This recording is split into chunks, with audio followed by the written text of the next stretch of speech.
জানাই আমরা সংখ্যালঘু মানুষ আপনার পাশে আছি।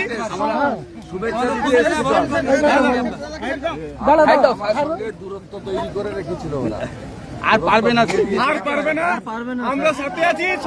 লড়াই করো, পাশে আছে। ঈদ মোবারক করি না, রমজান মাসে যাই না। ববি জানে আমিও রোজা রাখি, আমি যেমন উপোসও করি। ও বাড়ির থেকে আমার জন্য একটু ছোলা সেদ্ধ রুবি করে দেয়, সেটা লুকিয়ে নিয়ে আসে আমার চেতলায়। অনেকে সে খবর রাখে না। গতদিনে দেশ জুড়ে পালিত হয়েছে খুশির ঈদ এবং সিম্পল অ্যাজ এবিসির দর্শক বন্ধুদের খুশির ঈদের শুভেচ্ছা। দীর্ঘ এক মাস রোজা রাখার পর অবশেষে খুশির চাঁদ এবং উৎসব। কিন্তু রাজ্যের মাননীয় মুখ্যমন্ত্রী তিনিও রোজা রাখেন। প্রকাশ্য জনসভা থেকে কয়েক মাস আগেই তিনি বলেছেন, জানি না এবারে তিনি রোজা রেখেছিলেন কিনা, তবে ইফতার পার্টিতে রাজ্যের মাননীয় মুখ্যমন্ত্রীকে যেমন যেতে দেখেছিলাম এবং গত দিনে খুশির উৎসবের দিন রেড রোডেও মুখ্যমন্ত্রী মমতা বন্দ্যোপাধ্যায়কে যেতে দেখেছি।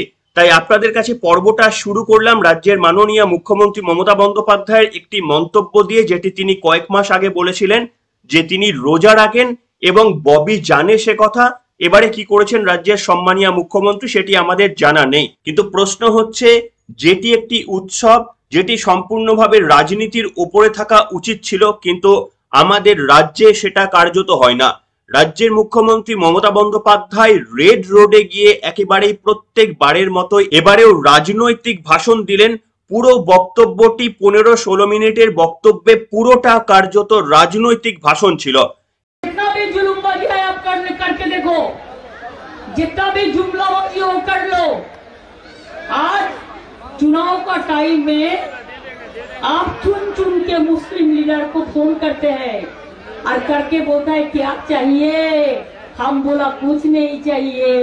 वो लोगों का हिम्मत से काम लेना है, वो लोगों को वादा होता है, वो लोगों को प्यार को मोहब्बत को छीनना इतना मुश्किल आसान नहीं है। এবং সেই ভাষণ শুনে কার্যত মঞ্চের নিচে থেকে যারা দীর্ঘ এক মাস ধরে রোজা পালন করলেন তারা কখনো কখনো খুশিতে ফেটে উঠলেন। অর্থাৎ রাজনৈতিকবিদরা যে রাজনীতি করবে, ধর্ম নিয়ে যে রাজনীতি করবে, তার যেন লাইসেন্স কোথাও গিয়ে পশ্চিমবঙ্গের সাধারণ মানুষরা আমরাই দিয়ে দিচ্ছি। এবং অন্যদিকে ঘটলো আরো একটি উল্টো ঘটনা, সেটা হচ্ছে বিরোধী দলনেতা শুভেন্দু অধিকারী ইফতার পার্টিতে গেলেন। ইফতার পার্টিতে গিয়ে সেখানে মিষ্টি খেলেন, মিষ্টি খাওয়ালেন, একের পর এক সংখ্যালঘুদের জড়িয়ে বুকের কাছে আনলেন, বললেন এরা এতদিন ধরে আমাদের ডিভিশন করে রেখে দিয়েছিল, এবার থেকে আর কোনো ডিভিশন আমাদের মধ্যে নেই, সকলেই আমরা একসাথে থাকব। আর এই ঐক্যের মিল বিরোধী দলনেতা যেটি দেখাতে চাইলেন, তাতে যদি অন্তত 5% সংখ্যালঘুও সাড়া দেন, তাহলে নিশ্চিতভাবে লোকসভার নির্বাচনে একেবারেই চাপের মুখে পড়তে হতে পারে আমাদের এই রাজ্যের মুখ্যমন্ত্রী তথা তৃণমূল কংগ্রেসকে। একদম চোরেদের তাড়াতে হবে। আমাদের কোনো কারোর সঙ্গে বিরোধ নেই, গুন্ডাদের সঙ্গে বিরোধ। গুন্ডা আর গরিবের যারা টাকা মেরেছে তাদের সঙ্গে শান্তিতে থাকবো, সবাই মিলেমিশে।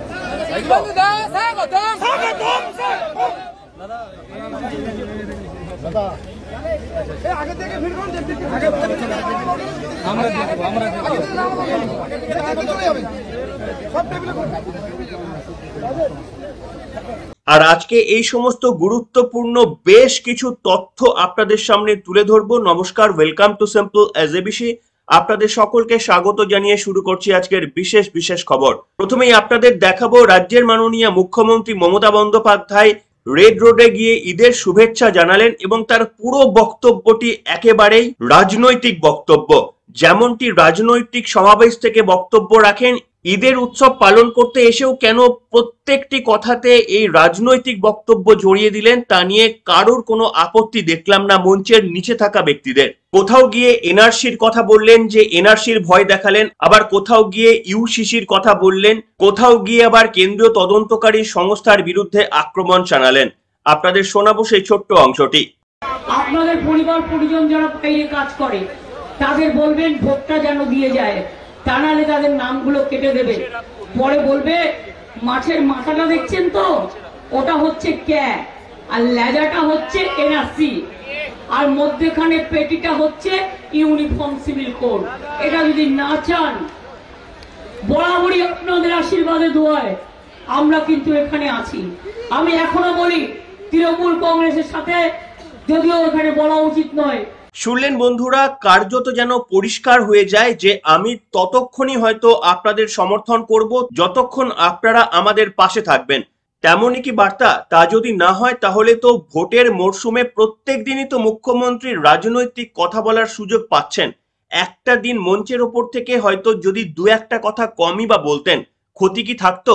কিন্তু ওই যে বললাম, সাধারণ মানুষের এক্সপেকটেশনও তাই।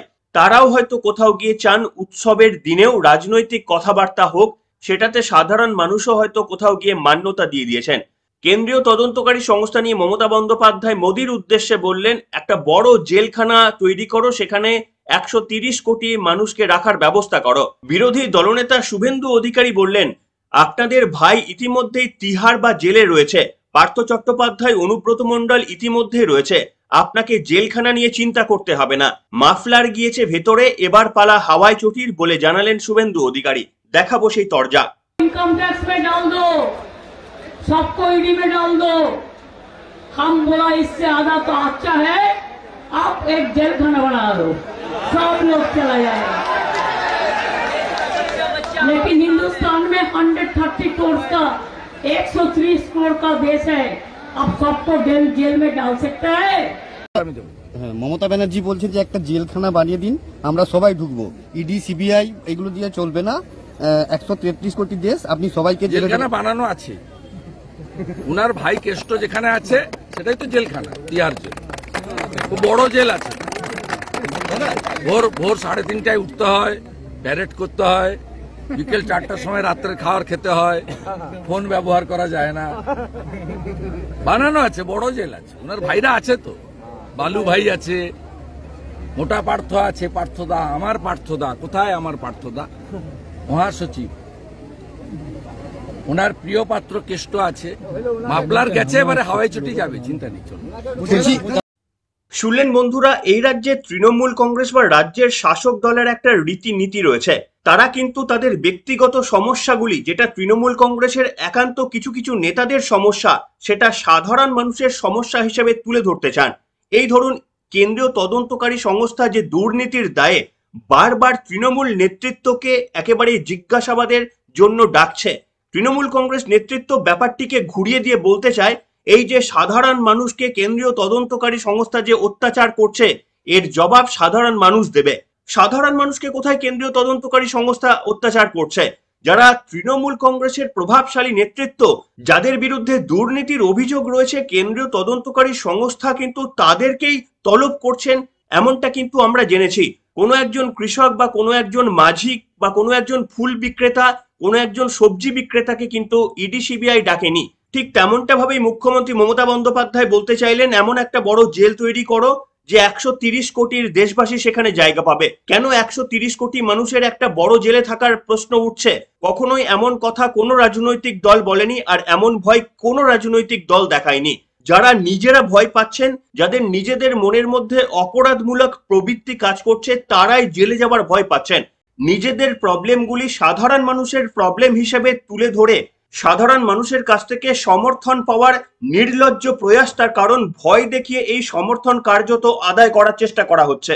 যাই হোক, চলে যাব এবার শুভেন্দু অধিকারীর ইফতার পার্টি নিয়ে। শুভেন্দু অধিকারী তিনি নন্দীগ্রামে একটি ইফতার পার্টির আয়োজন করেছিলেন এবং সেখানে 700 সংখ্যালঘু পরিবার তারা সেখানে আমন্ত্রিত ছিলেন, সেখানে অনুষ্ঠানে গিয়েছিলেন এবং বিরোধী দলনেতা একের পর এক সংখ্যালঘু ভাইদের বুকে টেনে আনছিলেন। তারাও কোথাও গিয়ে বলছিলেন, আপনার পাশে রয়েছি, বিভাজনের রাজনীতি আমরা করি না। শুভেন্দু অধিকারীর সেই কিছু খণ্ডচিত্র দেখাবো আপনাদের। তৃণমূলের গুন্ডাগুলো একটা প্রাচীর তুলে রেখেছিল, এখানকার 24% সংখ্যালঘু। আমি পরিষ্কার বলেছি, আমাদের লড়াই গুন্ডা এবং চোরেদের বিরুদ্ধে। যারা আমফানের টাকা, আবাসের টাকা, গরিবের হকের টাকা চুরি করেছে, চোরেদের বিরুদ্ধে। আর যারা গুন্ডামি করে বাইক নিয়ে মোটরসাইকেল নিয়ে, আমি যা বলবো তাই, ভোট দিতে দেবো না, এজেন্ট বসাতে দেবো না, আমার একার দল থাকবে, আমি তো বলছি সব দল থাকবে, সব দল থাকবে, সবার কথা শুনবে, শান্তিপূর্ণভাবে মানুষ তার অধিকার প্রয়োগ করবে, ভালো করলে প্রশংসা করবে, খারাপ করলে সমালোচনা করবে। আমি খুশি যে আজকে ভারতীয় জনতা পার্টির সংখ্যালঘু মোর্চার 700 জন সংখ্যালঘু ভাই, দাদা, চাচা, বোন, দিদি, তারা আজকে এখানে আমাদের ভারতীয় জনতা পার্টির যে সংখ্যালঘু মোর্চা আছে তারা একটা ছোট্ট আপ্যায়নের আয়োজন করেছে এবং আমি তাদেরকে শুভেচ্ছা দিতে পেরেছি। তারা শুভেচ্ছা নিয়েছেন, তারা আমাকে মিষ্টি খাইয়েছেন, আমিও তাদের মিষ্টি খাইয়েছি। দাদা গভীর এই চিত্রগুলো, এই ভিডিওগুলো যেগুলো হয়তো 1 বছর আগেও দেখা যেত না, সেগুলো এখন একটু একটু করে দেখা যাচ্ছে। আর খুব স্বাভাবিকভাবে এটাই চিন্তায় রাখতে পারে কিন্তু তৃণমূল কংগ্রেসকে। বিরোধী দলনেতা শুভেন্দু অধিকারী সেখানে অংশগ্রহণ করে সেখানে ইফতার পার্টিতে কিছু খাওয়া দাওয়াও সারলেন, যেটা বোধহয় এতদিন আগে পর্যন্ত শুভেন্দু অধিকারীদের দেখা যায়নি। আসুন সেই ছোট্ট অংশটাও দেখাবো আপনাদের। और लोग देखेंगे, आप लोग घेर लेंगे, वो लोग नहीं देखेंगे क्या? आप लोग देखेंगे, डिसाइड करिए, देखेंगे।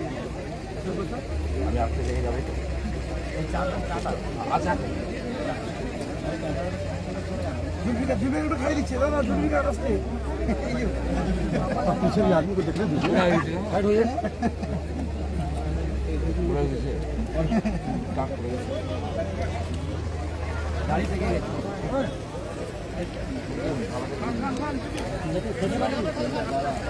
যে সমর্থন শুভেন্দু অধিকারীকে ইফতার পার্টি নিয়ে পেতে দেখা গেল, সেই সমর্থন যদি ভোট বাক্সে 5% রূপান্তরিত হয়, তাহলে এই রাজ্যের শাসক দলের কিন্তু যথেষ্টই চাপ রয়েছে বা চাপ থাকবে। সন্দেশখালী এবং নিয়োগ দুর্নীতির মতো বড় বড় ঘটনার পাশাপাশি যদি এই সংখ্যালঘু ভোটের একটুও সমর্থন অন্তত যদি বিজেপির দিকে যায়, তাহলে নিশ্চিতভাবে একেবারে ভরা ডুবির আশঙ্কা থাকবে এই আগামী লোকসভা নির্বাচনে তৃণমূল বা রাজ্যের শাসক দলের কাছে। এবার আপনাদের চট করে আরো কতগুলো খবর দিয়ে দেবো। বুধবার সিপিএম এর রাজ্য দপ্তরের সাংবাদিক বৈঠকে শুরুটা ঈদের পবিত্রতা দিয়ে করেছিলেন রাজ্য সম্পাদক মোহাম্মদ সেলিম, কিন্তু বৃহস্পতিবার ঈদের দিনে রাজ্য সিপিএম এর ফেসবুক পেজে যে শুভেচ্ছা বার্তা পোস্টের আকারে পোস্ট করা হয়েছে, তাতে ঈদ শব্দটি লেখা হয়নি, সেখানে শুধু উৎসবের শুভেচ্ছা কথাটি লেখা হয়েছে। তাহলে কি সংখ্যাগুরু ভোটের কথা মাথায় রেখেই সিপিএম এর এমন স্ট্র্যাটেজি? যদিও রাজ্যের মুখ্যমন্ত্রী মমতা বন্দ্যোপাধ্যায় বলে থাকেন ধর্ম যার যার, উৎসব সবার, সে কথা যদি মান্যতা দেওয়া হয় তাহলে প্রত্যেকটি উৎসবের নাম না ধরে শুধুমাত্র উৎসব বলাই বোধহয় শ্রেয়। যে পথ সিপিএম দেখাচ্ছে, আগামী দিনে রাজ্যের মুখ্যমন্ত্রী মমতা বন্দ্যোপাধ্যায় গ্রহণ করলে তার মন্তব্যের যৌক্তিকতা প্রমাণিত হবে। অন্যদিকে বাংলায় প্রথম দফায় ভোটে শুধু কেন্দ্রীয় বাহিনী নয়, 10,000 রাজ্য পুলিশও মোতায়েন করবে কমিশন। প্রথম দফায় 3টি কেন্দ্রে 10,000-এরও বেশি রাজ্য পুলিশ মোতায়েন করবে নির্বাচন কমিশন। বিভিন্ন জেলা থেকে ভোটের অন্তত 3 দিন আগে পুলিশ পৌঁছে যাবে উত্তরবঙ্গের কেন্দ্রগুলিতে। প্রথম দফায় বাংলার 3টি কেন্দ্রে ভোট গ্রহণ রয়েছে। উত্তরবঙ্গের জলপাইগুড়ি, কোচবিহার এবং আলিপুরদুয়ারে ভোট আগামী 19 এপ্রিল। কমিশন সূত্রের খবর, ওই 3টি আসনের জন্য মোট 10,875 জন পুলিশ কর্মী মোতায়েন করা হবে। তাদের মধ্যে 3,957 জন সশস্ত্র পুলিশ থাকবেন। ভোটের 3 দিন আগে আগামী 16 এপ্রিলের মধ্যে ওই পুলিশ কর্মীদের নির্দিষ্ট কেন্দ্রে পৌঁছে যেতে বলা হবে। এদিকে সিবিআই তদন্ত হলে খুব ভালো হবে, সন্দেশখালীর মামলায় হাইকোর্টের রায় প্রসঙ্গে বললেন শেখ শাহজাহান। সন্দেশখালী কাণ্ডে সিবিআই এবং ইডির তদন্তে ভালো ফল মিলবে বলেই মত ধৃত শাহজাহান শেখের। বৃহস্পতিবার ইডি দপ্তর থেকে মেডিকেল পরীক্ষা করাতে নিয়ে যাওয়ার সময় একথা বলেছেন বহিষ্কৃত তৃণমূল নেতা। অন্যদিকে ফিরহাদ হাকিম বলছেন, ট্রাফিক পুলিশের মতো মানুষ সিবিআই কেও মানে না। নিজের সরকারের অপদার্থতা কি প্রকাশ্যেই নিয়ে আসলেন ভুল করে ফিরহাদ হাকিম? উঠছে প্রশ্ন, ট্রাফিক পুলিশের মতো নাকি মানুষ সিবিআই কে আর মানেন না? বৃহস্পতিবার এমনটাই দাবি করলেন রাজ্যের মন্ত্রী তথা কলকাতার মেয়র ফিরহাদ হাকিম। বুধবার কলকাতা হাইকোর্টের সন্দেশখালীতে মহিলা নির্যাতন, জমির জবরদখল, স্থানীয় বাসিন্দাদের উপর জুলুমবাজির অভিযোগ নিয়ে সিবিআই তদন্তের নির্দেশ দিয়েছে কলকাতা হাইকোর্ট। এই নিয়ে ফিরাদকে প্রশ্ন করা হলে তিনি মন্তব্য করেন, ট্রাফিক পুলিশকে যেমন মানুষ মানেন না, তেমনি সিবিআইকেও মানুষ মানেন না। ভাবুন, একজন রাজ্যের মেয়র তিনি মন্তব্য করছেন যে ট্রাফিক পুলিশকে নাকি মানুষ মানেন না। তিনি কলকাতার মেয়র, তার সত্ত্বেও তিনি সিবিআই এর অপদার্থতা প্রমাণ করতে গিয়ে কার্যত নিজেদের শাসন ক্ষমতার পরিচালনা এবং পুলিশ প্রশাসনকে কোন জায়গায় নিয়ে আসা হয়েছে, ট্রাফিক পুলিশের ব্যবহার কোন জায়গায় তারা নিয়ে এসেছেন, সেটা কার্যত প্রকাশ্যেই বলে ফেললেন। যদি তর্কের খাতিরেও ধরে নেওয়া যায় যে সিবিআইকে আর মানুষ মানেন না, তাহলেও কি সরকারের মধ্যে থেকে একজন মন্ত্রী কথা বলতে পারেন যে ট্রাফিক পুলিশকে মানুষ আর মানেন না? এই অদ্ভুত কথা বলছেন, তাহলে তো তৃণমূল কংগ্রেসের একেবারেই অপদার্থতার সামনে নিয়ে এসে ফেললেন তৃণমূল কংগ্রেসের থার্ড ইন কমান্ড। যাই হোক, কি বলবেন বন্ধুরা, অনেকগুলো গুরুত্বপূর্ণ তথ্য আপনাদের সামনে তুলে ধরলাম। সকলে ভালো থাকবেন এবং এখনকার মতো এখানে শেষ করলাম। দেখা হবে রাতের আরো একটি পর্ব নিয়ে।